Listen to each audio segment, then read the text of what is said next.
Okay, it looks like I'm live. We'll just see.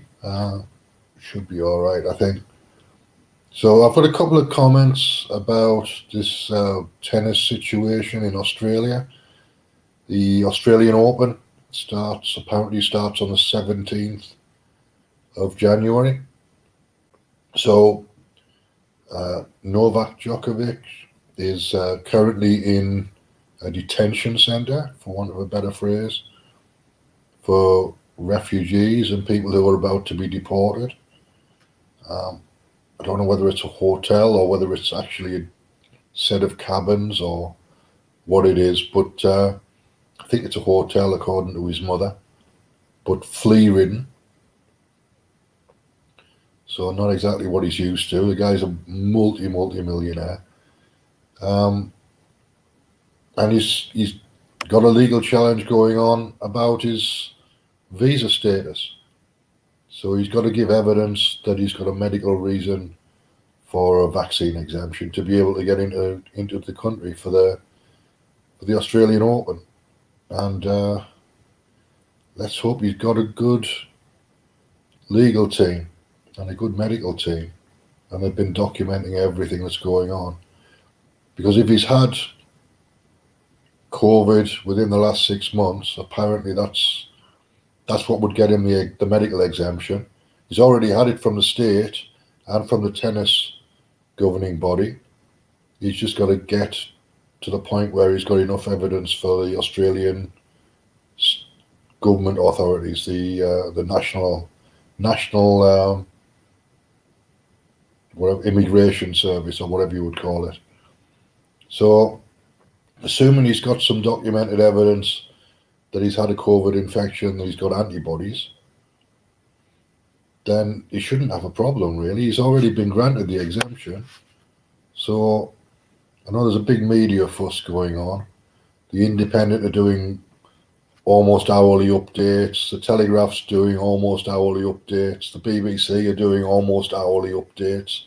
Sky News will be all over this. Sky News Australia will definitely be all over it. But if he's got a medical exemption, he's got one, and it'll highlight natural immunity, which is what I'm all about. So good luck to the guy as far as I'm concerned.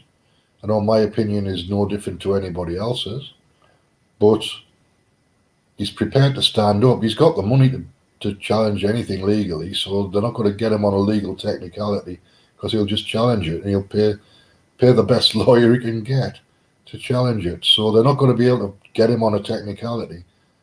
They're going to have to stand up in court and say, what you're giving us doesn't match the rules. If it doesn't match the rules, then he's going to have to go home. But if he's got a written record and medical evidence of having had COVID and developed antibodies, and it can prove that that's happened, then if that's good enough for the tennis authorities, and it's good enough for the authorities in Melbourne, Victoria or whatever, then it ought to be good enough for the national authorities. So I don't know, we'll wait and see. He's got 72 hours, so he's got until Monday in effect.